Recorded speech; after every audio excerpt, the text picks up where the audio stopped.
Benzino has a few choice words about Stephen A. Smith's commentary. What's good, my good people? What's poppin'? I'm back on live. They finally got me out of live. Be sure to like, comment, and subscribe. I want to get right to it. All right. I want to thank. Let me clear my throat. First, I want to thank Erin Haynes and the NABJ. I want to make sure I pronounce that right, for doing what 90% of the black people out here would not do, to have the guts to give Stephen A. Smith the thumbs down award. And this is why this is so important. First of all, I want to say I was one of the first ones to call him out about him always disrespecting black women. Kamala Harris, Jasmine Crockett, Joy Reid, it goes on and on. The whole, as far as I'm concerned, the whole WNBA. Stephen A. Smith, all right, is the perfect example of when an ego goes way out of control, right? I already knew that when he was on ESPN, that he was pandering to his bosses, and mainly his bosses are white folks. He always thought he was bigger than the program. He always thought he was bigger than the athletes that he was reporting on. He always thought that he was bigger than everybody in politics. For some reason, I don't know why, because he knows nothing about politics. This man is the epitome of a narcissist, the epitome of a male chauvinist, the epitome of a Sambo, tap dancing Sambo. And, you know, it's funny because I watched this guy's timeline, all right? He started out as a news reporter. The great Stuart Scott, he could never be. He's the type of black man that when white pat him on his back, he goes, he goes crazy. He gets super excited, super happy, and he tries to please them in every way he can. When you watched his timeline over the years, even the guys that come on his show, look what happened to Ryan Clark. Look what happened to Shannon Sharp, Cam Newton. All these guys were shining in their own way, and you know, mysteriously they all got the axe. I know for a fact that he was in them back offices, definitely, pushing for all of them to get fired behind the scenes. He would never, you would never know it, but he was definitely, I'm sure when his bosses came to him and asked him, he was saying, yeah, get him out of there, because it looked like they would shine more than him, especially probably with the women. And he can't stand that. His hairline's back here. He looks like Kermit the Frog. I made a post before my last page got taken down, and it got up to 1 million views on it, and it was basically the way how he was disrespecting black women.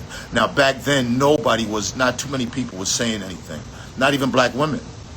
Now, since the NABG and Erin Haynes came out and did what they did, here comes everybody now. All of y'all were scared.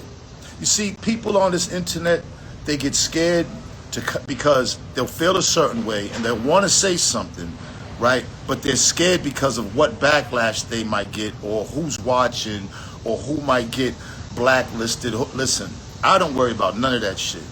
All my life and all my time in this industry, in this entertainment industry, I've always said what was on my mind, and I stand on. I've always stuck up for black women. I stuck up for black women when Eminem was disrespecting them. I stuck up for black women all the time. Stephen A. Smith, perfect example of an ego gone rogue, ego gone crazy. His ego pushed him over the edge. It's so important. Let me tell you why it's so important. It was so important for the NABJ, and I hope I'm saying this right, to do what they did. All right, excuse me if I might get the letters wrong, but y'all know who I'm talking about. Because Stephen A. Smith, you would think he wouldn't care, but this hits him harder.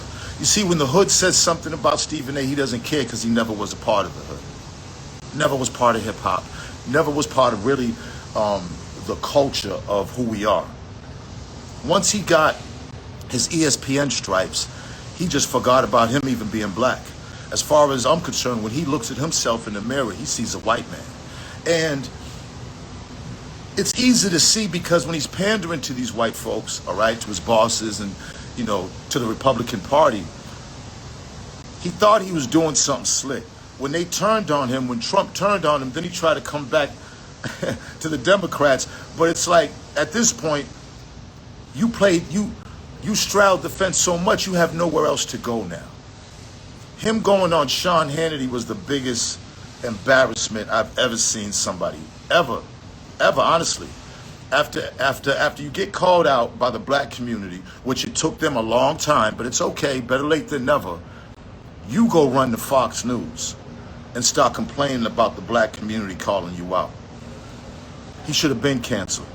He should have been canceled. You feel me? And then when he called out the Lakers for having 3 white guys on their team, then mad white people, a lot of white people went after him. And then he's seen then that he's not untouchable. You see, one thing about this America, it may be the world, when you start pandering to white people, you think you're a part of them, but ultimately, you'll find out that you're not. Don't worry, you'll find out, and don't worry, he found out. All you Johnny-come-latelys who are now hopping on the bash Stephen A. Smith, where was y'all a long time ago? He's been doing this for years. But I guess y'all seen Miss Hayes when she did it. Here comes all the black women. Here comes all the black people. Everybody now jumps on the bandwagon. He's been doing this for years. Where y'all been at? Where y'all been at? Stop. Listen, black, if y'all see something that ain't right, if you feel something in your spirit, speak on it. Don't worry about the backlash. Don't worry about nothing. All you have to answer to is God. If you're going to be scared of anybody, be scared of God. Don't be scared of no man and no woman. Don't be scared. I've been blacklisted my whole career. When I came out against Eminem and was speaking up for the culture and black people, immediately my music stopped getting played by black people. Black people will blacklist you because you're sticking up for them. Only because they don't want to fall out of place with whatever white person is at the is on the top of the mountain. You see, everybody worries about their finances and everybody worries about them. When it comes to worrying about everybody, no one cares about that. People are selfish out here. Me, I'm gonna say what's on my mind. I grew up in Boston, super racist, so I understand racism. I understand it's not right. That doesn't make me a racist. That makes me somebody that doesn't put up with anybody's shit when it comes to racism. And I don't give a fuck who you are, what company, what corporation, what position you have. If it's on my spirit, I'm gonna call it out. All right? It is what it is. You know what I'm saying? And it's about time. NABJ, I hope I'm pronouncing you right. Thank you. Thank you.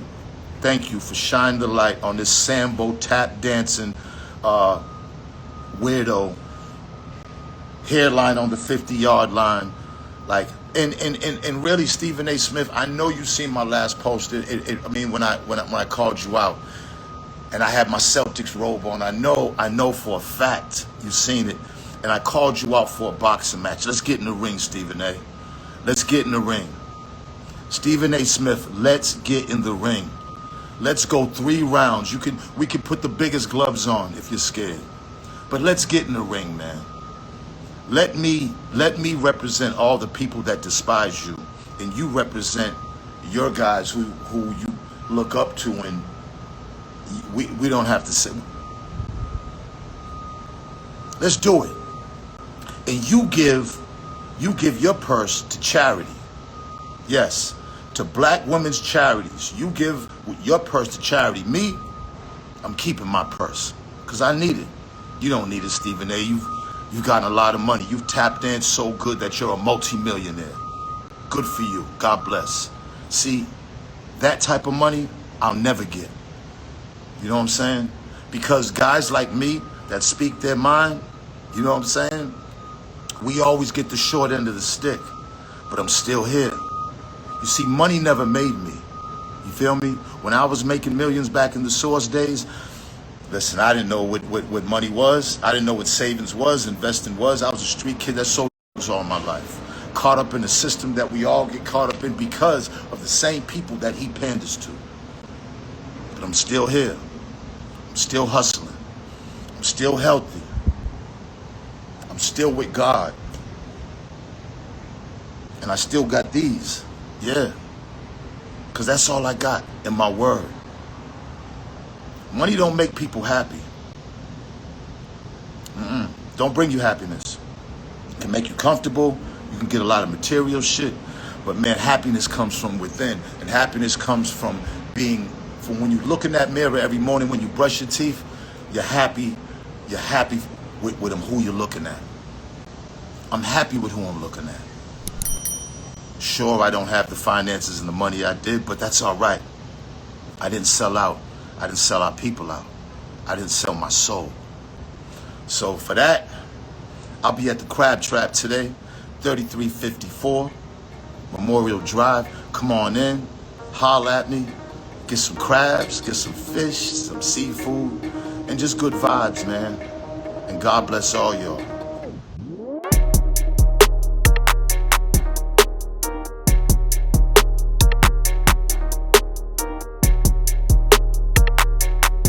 Thanks for tuning in to 9 Mag TV.